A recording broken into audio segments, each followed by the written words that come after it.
बहुत बहुत स्वागत। इतनी धूप में आप हमारी बात सुनने आए, इसके लिए दिल से आपका धन्यवाद करता हूं। नमस्कार।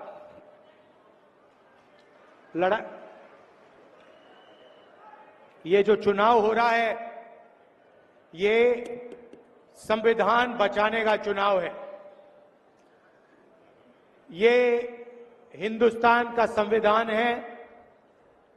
इसको बीजेपी और आरएसएस खत्म करना चाहते हैं, बदलना चाहते हैं, फेंक देना चाहते हैं। और कांग्रेस पार्टी, इंडिया गठबंधन इस संविधान की रक्षा कर रहा है, इसको बचाने की कोशिश कर रहे हैं। जो भी हिंदुस्तान के आदिवासियों को मिला है, दलितों को मिला है, पिछड़ों को मिला है, आपके जल, जमीन, जंगल का जो हक है, वो सारा का सारा इस संविधान ने आपको दिया है। नरेंद्र मोदी चाहते हैं कि इसको परे किया जाए और उनका पूरा का पूरा राज हो और आपके जो अधिकार हैं वो आपसे छीने जाए। ये उनका लक्ष्य है और हम उनको रोकने की कोशिश कर रहे हैं। भाइयों और बहनों, चाहे वो पब्लिक सेक्टर हो, चाहे वो रिजर्वेशन हो, चाहे वो शिक्षा हो, स्वास्थ्य हो, जो भी आज आदिवासियों को, दलितों को, पिछड़ों को मिलता है, वो इसके कारण मिलता है। और बीजेपी के नेताओं ने साफ बोल दिया है कि अगर वो चुनाव जीतेंगे तो वो इस किताब को बदल के परे कर देंगे। इसलिए उन्होंने 400 सीट का नारा दिया था। 400 सीट छोड़िए, उनको 150 सीट नहीं मिलने वाली है।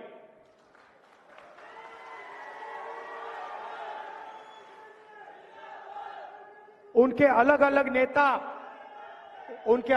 नेता कहते हैं कि हम रिजर्वेशन छीन लेंगे। रिजर्वेशन किससे छीनेंगे?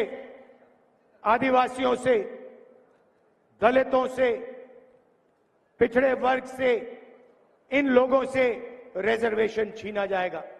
और मैं आपको इस स्टेज से कहना चाहता हूं, रिजर्वेशन को छीनने की बात छोड़िए, हम रिजर्वेशन को 50% से आगे बढ़ाने वाले हैं। इनको जो करना है कर लें।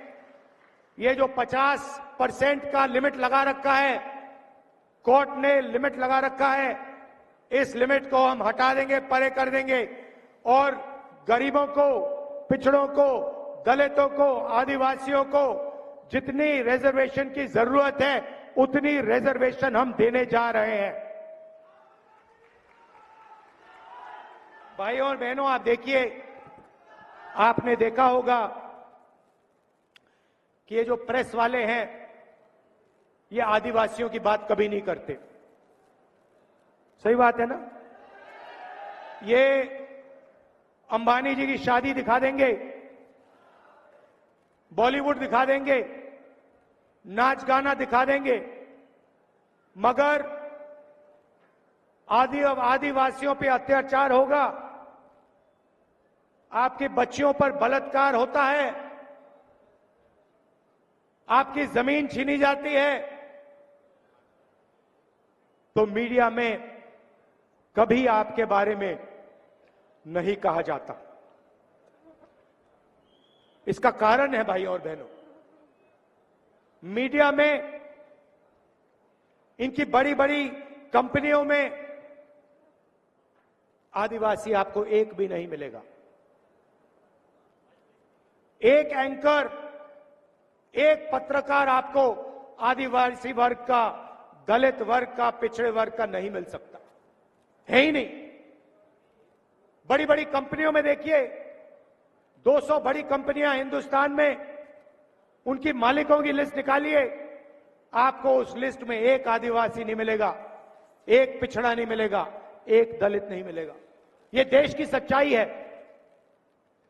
और जो आपका है उसको भी ये लोग छीनने की कोशिश करते हैं। हम आपको आदिवासी कहते हैं। आदिवासी का मतलब हिंदुस्तान के इस जमीन के पहले मालिक। अगर आप इस जमीन के, इस जंगल के पहले मालिक हो, अगर हम आपको आदिवासी कहते हैं, तो उस जंगल का, जमीन का अधिकार सबसे पहले आपको मिलना चाहिए। हमने आपको जमीन अधिकरण बिल दिया, फॉरेस्ट राइट एक्ट दिया, पेशा कानून दिया, और जो भी हम करते हैं आपके लिए, आपके हक के लिए, जैसे इनकी सरकार आती है उसको रिवर्स कर देते हैं, उल्टा कर देते हैं। भाइयों और बहनों, हिंदुस्तान की सरकार को 90 लोग चलाते हैं, आईएएस अफसर हैं, पूरा का पूरा बजट वो बांटते हैं। 90 में से आप जानते हो आदिवासी वर्ग के कितने अफसर हैं? एक अफसर है। 90 में से एक अफसर आपका है। 8% आपकी आबादी है। पिछड़ों की 50% आबादी, उनके 3 अफसर। दलितों की 15%, उनके 3 अफसर। और भाइयों और बहनों, अगर बजट में 100 रुपए का निर्णय लिया जाता है तो आदिवासी अफसर 10 पैसे का निर्णय लेते हैं। 100 रुपए में से 10 पैसे की आपकी भागीदारी है। आपके लोग ना मीडिया में दिखेंगे, ना कॉर्पोरेट इंडिया में दिखेंगे, ना बड़े बड़े अस्पतालों को चलाते हुए दिखेंगे, ना बड़े कॉलेज यूनिवर्सिटी को चलाते हुए दिखेंगे। आपकी इस देश में कोई भागीदारी नहीं है। ये देश की सच्चाई है कि आदिवासियों की, दलितों की, पिछड़ों की इस देश में कोई भागीदारी नहीं है। इसको हम बदलना चाहते हैं। हम चाहते हैं कि इस देश में आपकी भागीदारी हो, मीडिया में आपके लोग हो, बड़ी बड़ी कंपनियों में आपके लोग हो, सरकार में आपके लोग हो, प्राइवेट अस्पताल, private college, private university, public sector में आपके लोग हो। इसीलिए हमने निर्णय लिया है कि हम जाति जनगणना करने जा रहे हैं। जाति जनगणना से आपको पता लग जाएगा कि आपकी आबादी कितनी है और देश की संस्थाओं में आपकी भागीदारी कितनी है। इकोनॉमिक सर्वे होगा और सबको पता लग जाएगा कि इतने % आदिवासी हैं, इतना धन उनके हाथ में है, इतनी संस्थाओं में उनके लोग हैं। ये क्रांतिकारी काम है। इससे हिंदुस्तान की राजनीतिक बदलने जा रही है और हम ये आपके लिए करने जा रहे हैं। दूसरा काम, नरेंद्र मोदी जी ने 22 लोगों का लाखों करोड़ रुपए कर्जा माफ किया, अरबपतियों को पैसा दिया।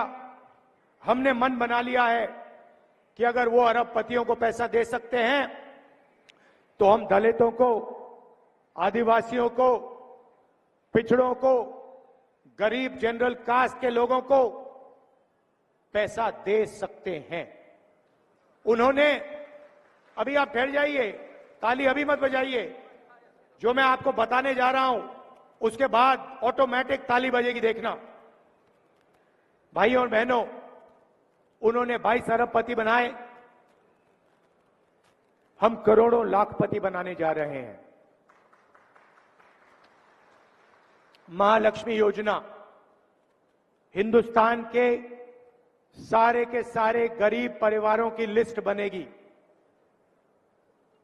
हर गरीब परिवार में से एक महिला चुनी जाएगी। आदिवासी परिवार, दलित परिवार, पिछड़ों के परिवार, किसानों के, मजदूरों के, गरीब जनरल कास्ट के परिवार, हर परिवार में से एक महिला का नाम चुना जाएगा और उस महिला के बैंक अकाउंट में हम 10,000 रुपए नहीं, 30,000 नहीं, 50 नहीं, 70,000 नहीं, 80,000 नहीं, 90,000 नहीं, 1 लाख रुपया उसके बैंक अकाउंट में हम डालने जाएंगे। बजी ना ताली? 1,00,000 रुपए हर गरीब परिवार के बैंक अकाउंट में जाएगा। हर महीने 8,500 रुपए, हर साल 1,00,000 रुपए, उस दिन तक जिस दिन तक वो परिवार गरीबी रेखा से ऊपर आ जाएगा। क्रांतिकारी काम। करोड़ों परिवार के बैंक अकाउंट में साल का 1,00,000 रुपए आएगा। किसानों को कानूनी मिनिमम सपोर्ट प्राइस हम देने जा रहे हैं।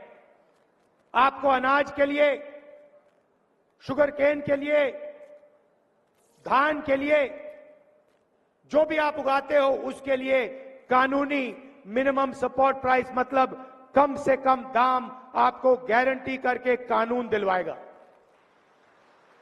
जैसे ही सरकार आएगी वैसे ही हम किसानों का कर्जा माफ करने जा रहे हैं। सारे के सारे किसानों का कर्जा माफ। और आदिवासी युवाओं के लिए, दलित पिछड़े वर्ग के युवाओं के लिए, गरीब जनरल कास्ट के युवाओं के लिए हम एक नई योजना लाए हैं, पहली नौकरी पक्की। मोदी जी ने झूठ बोला, 2 करोड़ रोजगार देने की बात की, नोटबंदी लागू की, गलत जीएसटी लागू कर दी, छोटे दुकानदारों को, स्मॉल और मीडियम इंडस्ट्री वालों को खत्म कर दिया, बंद कर दिया। देश में 45 साल से सबसे ज्यादा बेरोजगारी है। आपके लोग मध्य प्रदेश से गुजरात जाते हैं मजदूरी करने, इसीलिए हम ये योजना ला रहे हैं।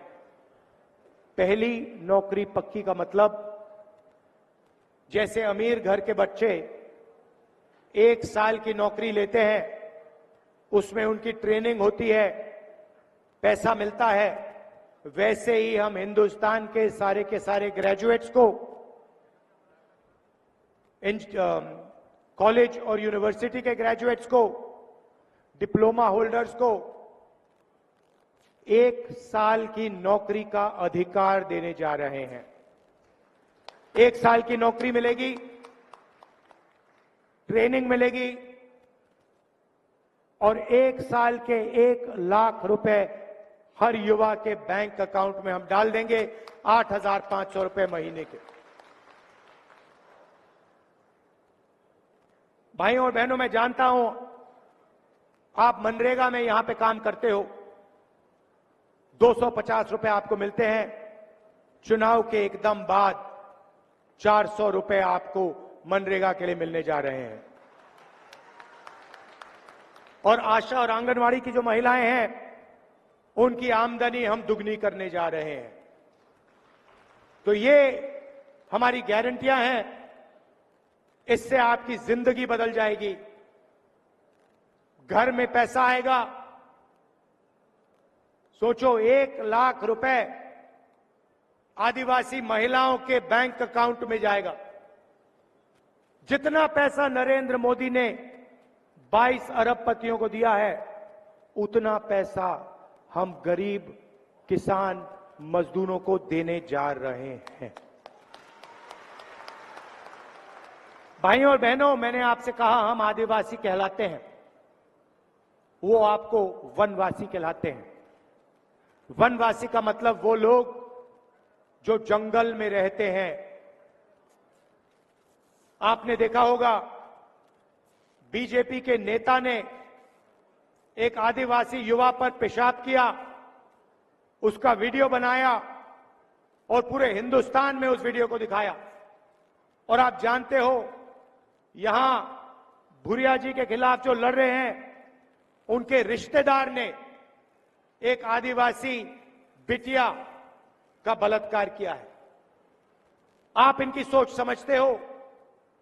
ये चाहते हैं कि आप आगे ना बढ़ो, ये चाहते हैं कि आपके बच्चे इंजीनियर, डॉक्टर, लॉयर ना बने, ये आपकी जमीन छीनना चाहते हैं, संविधान छीनना चाहते हैं, रिजर्वेशन लेना चाहते हैं। इनको रोकना है, एक साथ हमें लड़ना है, संविधान को बचाना है। आपकी जमीन, आपकी जंगल, आपका जंगल और आपका जल, इन सब चीजों की रक्षा करनी है। मैं जानता हूं कि यहां आप भूरिया जी को पूरा समर्थन देंगे और भारी बहुमत से उनको आप जिताने का काम करेंगे। मैं आपका दिल से धन्यवाद करता हूं कि आप यहां आए, आपने मेरी बात सुनी। जय हिंद, जय मध्य प्रदेश। अगर आप ये वीडियो YouTube पर देख रहे हैं तो हमारे चैनल को सब्सक्राइब करें और बेल आइकन को दबाना ना भूलें। अगर आप Facebook पर ये वीडियो देख रहे हैं तो हमारे पेज को लाइक करें।